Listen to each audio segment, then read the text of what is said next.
Hello everyone, I welcome you all to the Infinity Vision platform. Right now, I'll be doing one such question that came in your JEE Main examination. This question came on 5th September 2020, shift 2. So let us see this question first. ये क्या कहता है question देखते हैं.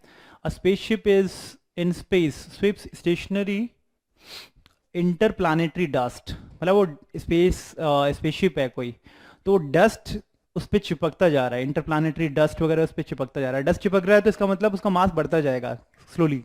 As a result its mass increases at the rate.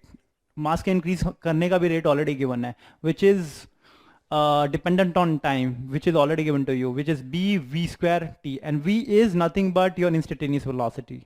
So instantaneous acceleration find out करना है आपको, है ना. तो क्या क्या पैरामीटर गिवन है, सबसे पहले आपको याद रखना है mass dependent, velocity dependent, mass already given है कि मास कैसे इंक्रीज कर रहा है, which is in relation with velocity. ठीक है, हमें एक रिलेशन पता है, we already know that force is equal to change in momentum per unit time. यही होता है, change in momentum per unit time. So magnitude is the same thing, magnitude इसका change in momentum per unit time आ जाएगा. We already know that momentum is product of mass into velocity. इसको अगर हम change करेंगे so it would be equal to dv by dt plus chain rule लगा दो, simple. So v dm by dt. Okay, if both are changing, if mass remain constant and velocity is changing, so this would be the expression. If velocity is constant, mass is changing, so this would be the expression. ठीक है, in this particular case we have to make use of, because mass is constantly changing, so we have to make use of this equation because mass is not constant. तो ये term zero हो जाएगा, तो force must be equal to v dm by change in mass per unit time. तो यही आ जाएगा. तो इसी एक्सप्रेशन का हम यूज ले लेंगे.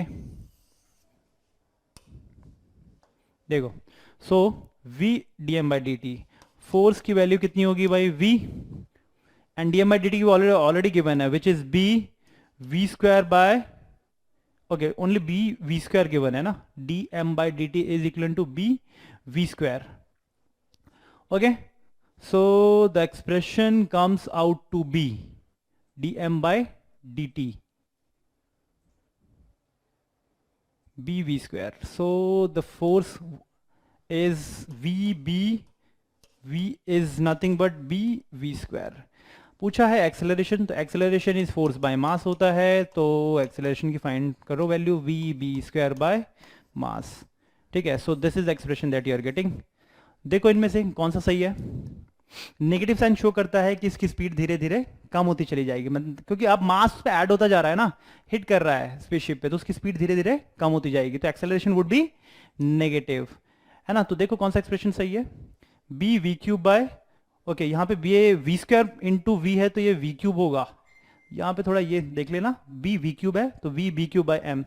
सो D would be your correct option. I hope ये चीज़ क्लियर है. सिंपल वही करना था, सिर्फ अगर जिसको ऑलरेडी ये चीज़ आती है तो सीधा आप तो फॉर्मूले में पुट कर सकते हो, है ना. When mass remain constant then you can easily write the expression is force is mass into acceleration.